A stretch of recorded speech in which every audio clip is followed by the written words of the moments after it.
ঠিক ওপরেই যে ছিদ্রটা, এই ছিদ্রটা এটা হলো যোনিপথ। যোনিপথ হলো মাসিকের রাস্তা বা যেখান দিয়ে মাসিকের রক্ত বের হয়। আইনে নোটিশে বলা হয়েছে ডাক্তার জাহাঙ্গীর কবির, ডাক্তার তাসনিম জারা সহ অনেকেই সামাজিক যোগাযোগ মাধ্যমে বিভিন্ন পরামর্শের আড়ালে ভিডিও বক্তব্য এবং ছবির মাধ্যমে যৌন উত্তেজক ঔষধ বিক্রি করে থাকেন। ওইসব ছবি এবং ভিডিও সমাজে ব্যাপকভাবে অশ্লীলতা ছড়িয়ে সামাজিক এবং পারিবারিক মূল্যবোধকে বিনষ্ট করছে। যোনিপথের মুখ আর প্রস্রাবের মুখ আলাদা। প্রস্রাবের রাস্তার সাথে এই যে দেখেন এই জিনিসটা, এটা হচ্ছে আমাদের মূত্রথলি। এই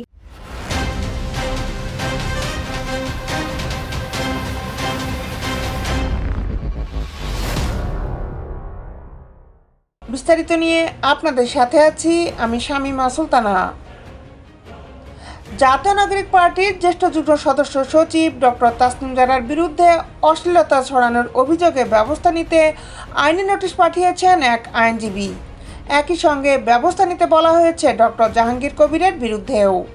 বৃহস্পতিবার সুপ্রিম কোর্টের আইনজীবী ব্যারিস্টার মোহাম্মদ হুমায়ুন কবির পল্লব এই নোটিশ পাঠান। দেখা যাচ্ছে এই জিনিসটা হচ্ছে আমাদের জরায়ু। আচ্ছা, এখন আপনারা জানেন যে টিকা নেওয়ার পরে আমাদের রোগ প্রতিরোধ ব্যবস্থা, আমাদের ইমিউন সিস্টেম রিয়াকশন শুরু করে। আইনি নোটিশে ফেসবুক, ইউটিউব, টিকটক, লাইকি সহ সব অনলাইন প্ল্যাটফর্মের মাধ্যমে অশ্লীল ও পর্নোগ্রাফিক ভিডিও বিজ্ঞাপন প্রচারণা বন্ধে সরকারকে প্রয়োজনীয় পদক্ষেপ নিতে বলা হয়েছে। নোটিশে আরও বলা হয়েছে ডাক্তার জাহাঙ্গীর কবির, ডাক্তার তাসনিম জারা সহ অনেকেই সামাজিক যোগাযোগ মাধ্যমে বিভিন্ন পরামর্শের আড়ালে ভিডিও বক্তব্য এবং ছবির মাধ্যমে যৌন উত্তেজক ঔষধ বিক্রি করে থাকেন। ওইসব ছবি এবং ভিডিও সমাজে ব্যাপকভাবে অশ্লীলতা ছড়িয়ে সামাজিক এবং পারিবারিক মূল্যবোধকে বিনষ্ট করছে। এতে অভিযোগ করা হয় বাংলাদেশের নামি দামি সেলিব্রিটি এবং শোবিজ মডেল ও তারকা তাদের নিজস্ব ফেসবুক পেজ এবং ফেসবুক অ্যাকাউন্টে টাকার বিনিময়ে বিভিন্ন অশ্লীল ভিডিও ও বিজ্ঞাপন প্রমোট করছেন। অনেক ডাক্তার নিজেদের ভিউ বাড়ানোর জন্য সামাজিক যোগাযোগ মাধ্যমে বিভিন্ন ঔষধ এবং সামগ্রীর বিক্রয়ের জন্য অশ্লীল ভিডিও এবং বিজ্ঞাপনের মাধ্যমে সাধারণ মানুষকে আকৃষ্ট করে।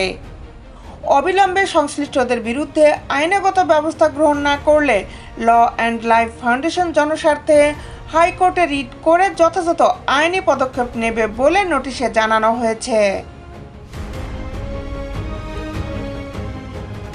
দেশ বিদেশের আপডেট নিউজ পেতে আমাদের সাথেই থাকুন।